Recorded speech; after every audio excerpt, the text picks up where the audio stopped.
बंजारन बहू। कमला एक बहुत स्वार्थी महिला है। उसने पैसों के लिए एक ऐसे इंसान से शादी की जो पहले से शादीशुदा और एक बच्चे का पिता भी था। कमला के पति को मरे हुए एक अरसा बीत गया है। अब वो अपने सौतेले बेटे वैभव के साथ रहती है। वैभव के दिल में अपनी माँ को लेकर इतना डर है कि वो अपनी माँ के सामने एक शब्द नहीं बोल पाता। उसकी माँ जो कहती है उसको सर झुकाकर वही मानना पड़ता है। वैभव, तुमने अभी तक घर का काम क्यों नहीं किया? तुमसे कितनी बार कहा है कि सूरज निकलने से पहले तुम घर की साफ सफाई पूरी कर दिया करो। वैभव कुछ नहीं बोलता, चुपचाप सर झुकाए अपनी माँ की बात सुनता रहता है। तभी पास में खड़ा नौकर सुखराम कहता है, मालकिन, वैभव बाबा को रात से तेज बुखार है, इसलिए वो सुबह जल्दी उठ नहीं पाए। उनके बदले मैं घर की साफ सफाई कर देता हूँ। इसे कोई बुखार नहीं है। मैं इसे अच्छी तरह से जानती हूँ। ये सब काम न करने के बहाने हैं। सुखराम काका, बोल दो इसे, सारे घर का काम यही करेगा। और इससे समय पर अपना काम पूरा नहीं किया तो इससे आज का खाना भी नहीं मिलेगा। मगर मालकिन, वैभव बाबा की सच में ही तबीयत खराब है, आप एक बार देख तो लीजिए। कमला बिना कुछ बोले वहां से चली गई और बेचारा वैभव तेज बुखार में भी काम करता रहा। कमला वैभव की शादी एक ऐसी लड़की से कराना चाहती थी जो अनपढ़ हो और कमला से इसी तरह डरे जिस तरह वैभव डरता है, ताकि वैभव की सारी जायदाद और धन दौलत उसकी मुट्ठी में रहे। लेकिन आज के जमाने में ऐसी लड़की मिलना मुश्किल है। कमला कार में यही सब कुछ सोचती जा रही थी कि तभी रास्ते में, अरे ड्राइवर, तुमने कार क्यों रोक दी? और ये इतना शोर कैसा? मैडम, आगे कुछ बंजारों का खेल चल रहा है, इसलिए भीड़ लगी है। मैं अभी भीड़ को साइड में करवाकर कार निकालता हूँ। ड्राइवर भीड़ को साइड करके कार निकालने की कोशिश करने लगा कि तभी कमला की नजर रस्सी पर चल रही एक फुलवा नाम की बंजारन पर पड़ी। क्यों ना मैं इस बंजारन की शादी वैभव से करा दूं? ये तो अनपढ़ लग रही है, मेरे पैरों तले दबकर भी रहेगी। मुझे अभी इसके माँ बाप से बात करनी होगी। ये सोचकर कमला ने उन बंजारों से बात की और उन्हें शाम को अपने घर बुलाया। फुलवा के माता पिता वहां उसे लेकर आ गए। उन्होंने इतना आलीशान घर पहले कभी नहीं देखा था। अच्छा हुआ आप लोग आ गए। देखिए, मुझे घुमा फिरा कर बात करने की आदत नहीं है, इसलिए सीधे सीधे मुद्दे पर आती हूँ। मुझे आपकी बेटी बहुत पसंद है। मैं अपने इकलौते बेटे की शादी आपकी बेटी फुलवा से कराना चाहती हूँ। इसके बदले में आप जो चाहो वो ले सकती हैं। तभी फुलवा की माँ कहती है, ये क्या कह रही है मैम साहब? कहीं आप हमारी गरीबी का मजाक तो नहीं उड़ा रही ना? आप मेरे बेटे से मिल लो। अगर आपको मेरा बेटा पसंद आता है तो मैं कल से ही शादी की तैयारी शुरू कर दूंगी। सुखराम, सुखराम, वैभव को लेकर आओ। फुलवा अपनी माँ के कान में फुसफुसाती है, माँ, कहीं इस मेम साहब का छोरा पागल तो ना है? फुलवा अपनी माँ से बात कर रही होती है कि वैभव वहां आता है। फुलवा उसे देखती ही रह जाती है और उसके माता पिता उसकी शादी तय कर देते हैं। शादी वाले दिन किसी को फुलवा और वैभव की बेमेल विवाह की बात समझ में नहीं आती। फिर भी एक औरत कमला से पूछ ही लेती है, कमला जी, आपने अपने इकलौते बेटे की शादी देहाती गवार से क्यों करा दी? ये बंजारन आपके घर की बहू बनने लायक तो नहीं है। कम से कम अपने स्टेटस का ही ख्याल कर लिया होता। बहू तो अपने टक्कर की लाती, आपने तो बंजारन को ही बहू बना लिया। अब कमला को समझ में नहीं आ रहा था कि इस बात का क्या जवाब दे। वो कुछ देर चुप रही और सोच समझ कर कहती है, बहन जी, आपको तो पता है आजकल के बच्चे किसी की बात कहाँ सुनते हैं। मैं तो अपनी बहू एक पढ़ी लिखी और अपनी सोसाइटी की ही ढूंढ रही थी। लेकिन मेरे बेटे ने मेरे सामने इस बंजारन को लाकर खड़ा कर दिया। बोला कि मैं शादी करूंगा तो इसी से।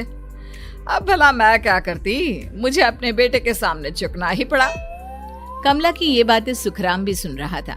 उसने ये सारी बातें वैभव को जाकर बता दी। काका, मैं तो फुलवा को जानता भी नहीं, फिर माँ मेरे बारे में झूठ क्यों कह रही है? अरे बेटा, तुम कितने भोले हो, तुम्हें कुछ भी नहीं पता। तुम्हारे पिता अपनी सारी संपत्ति तुम्हारे नाम करके गए हैं। तुम्हारी माँ नहीं चाहती कि ये संपत्ति तुम्हें मिले, इसलिए उन्होंने तुम्हारी अनपढ़ लड़की से शादी करवाई ताकि तुम्हारी तरह वो भी अपने हक के लिए आवाज ना उठा सके। सुखराम काका, मैं क्या करूं, आप ही बताओ। माँ के सामने आते ही मेरे हाथ पैर कांपने लगते हैं। मैं माँ को कुछ भी नहीं कह पाता। वे दोनों बात कर ही रहे थे कि अचानक कमला वहां आ गई। कमला को देखकर दोनों घबरा गए। तुम दोनों फिर कभी बातें कर लेना, अभी फेरों का समय हो गया है, चलो जल्दी आओ। इस तरह फुलवा और वैभव की शादी हो गई। अगले दिन कमला ने फुलवा को बुलाया और उसे नसीहत देने लगी। देख बंजारन, तुझे मैंने अपनी बहू बना तो लिया है, लेकिन तुझे इस घर में आँख कान मुंह बंद करके रहना होगा। घर का काम कर और अपने पति से मतलब रख, समझी? कमला का ऐसा रवैया फुलवा को बिल्कुल समझ में नहीं आया। उसने वैभव से इस बारे में बात की। सुनिए ना, माँ जी ने जिस तरह मुझसे बात की मुझे अच्छा नहीं लगा। शादी से पहले तो वो मुझसे बहुत अच्छे से बात कर रही थी, लेकिन शादी के बाद उन्हें क्या हो गया? तुम ज्यादा मत सोचो, जैसा माँ कहती है वैसा ही करो। ये कहकर वैभव वहाँ से चला गया।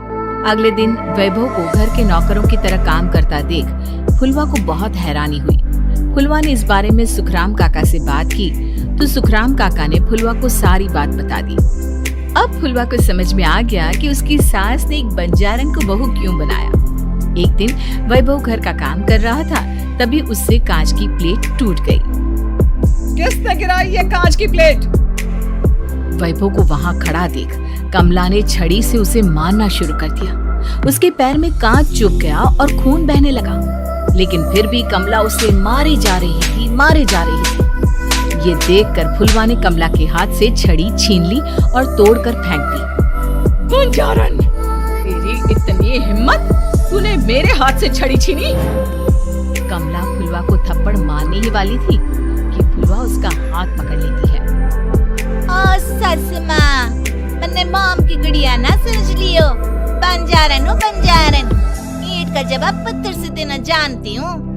आज के बाद मेरे या वैभव जी के ऊपर हाथ उठाने की सोचियो भी ना, समझी ससु माँ? ये कहकर फुलवा वैभव को लेकर वहाँ से चली गई। उसने वैभव के पैर पर पट्टी बांधी, उसके आंसू पोंछे।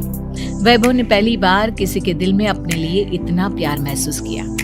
अब फुलवा वैभव का हर काम में हाथ बटाती, उसका बहुत ख्याल रखती। इस तरह दोनों बहुत ज्यादा नजदीक आ गए। वहीं दूसरी ओर कमला सारी जायदाद अपने नाम करने की साजिश करने लगी। और एक दिन, वैभव, जल्दी बाहर आओ। कमला की आवाज सुनकर वैभव और फुलवा अपने कमरे से बाहर आ गए। जी माँ, आपने बुलाया? ये ले, इन कागजों पर साइन कर दे।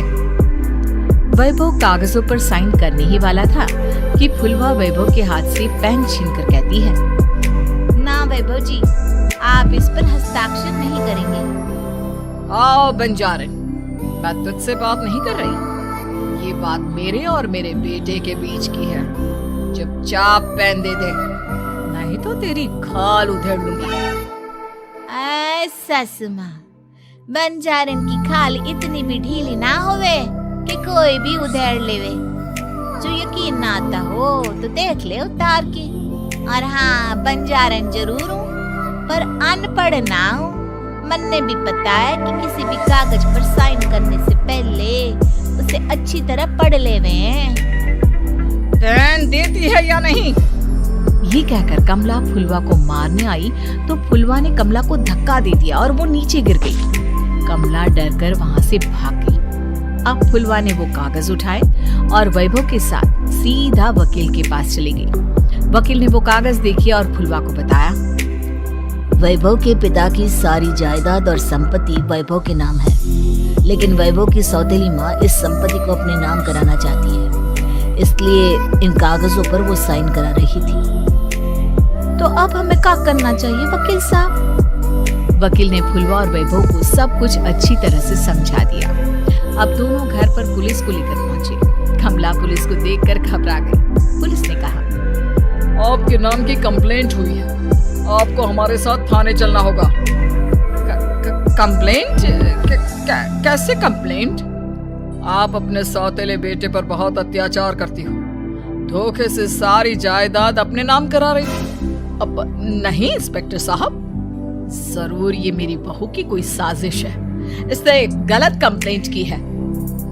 मैडम, शिकायत आपकी बहू ने नहीं बल्कि आपके बेटे वैभव ने की है। कमला वैभव का नाम सुनकर दंग रह गई। जिस बेटे ने कभी उसके सामने सर नहीं उठाया था, आज वही बेटा उसके सामने पुलिस को लिए आया है।